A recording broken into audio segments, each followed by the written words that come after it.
میرے عزیزو بس کیجئے، اب بس کیجئے، زندگی کا کوئی علم نہیں۔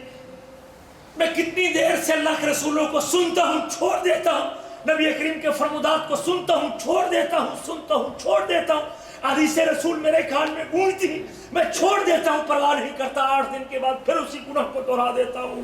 نہیں، بس کیجئے، اپنے حبیب کے مقام کو پہچانیے اور آپ کی عظمت کو جانیے اور آپ کے مرتبے کو سمجھیے اور اپنے آپ کو آپ کی اتباع کے سانچے میں لے آئیے۔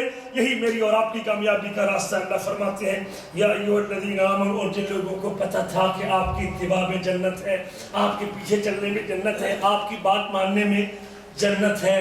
واللہ وہ کیسے عظیم لوگ تھے۔ نبی کریم منبر مسجد نبوی پہ اعلان کرتے ہیں کہ مسجد نبوی کی جگہ تنگ پڑ چکی ہے، کون آدمی ہے جو اس جگہ کو خرید کے اس مسجد کے نام پہ وقف کرتا ہے، اللہ کے نام کے اوپر اس مسجد کی جگہ کو کھلا کرتا ہے۔ آپ کے صحابہ میں سے ایک شخص اٹھتا ہے، مسجد زمین کے مالک سے بات کرتا ہے، رسول کریم وعدہ کرتے ہیں جو آدمی یہ جگہ خرید کے مسجد میں داخل کرتا ہے میں اس کو جنت کی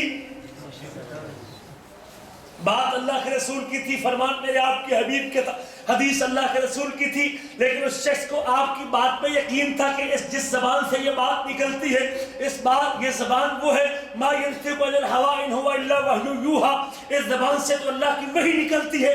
آپ کی بات پہ یقین تھا، آپ کی اتباع کرتا ہے، آپ کی بات کو مانتا ہے، آپ کی بات کو آگے رکھتا ہے، اور مال کی پرواہ نہیں کی کہ مال دولت دنیا اس سے تو پتہ نہیں شاید میرا مال کم ہو جائے گا۔ اٹھتا ہے، زمین خریدتا ہے، آپ کے حکم کو پورا کرتا ہے، آپ کے فرمان پہ عمل کرتا ہے، آپ کی بات پہ یقین کرتا ہے، آپ کے فرمان کی اتباع کرتا ہے۔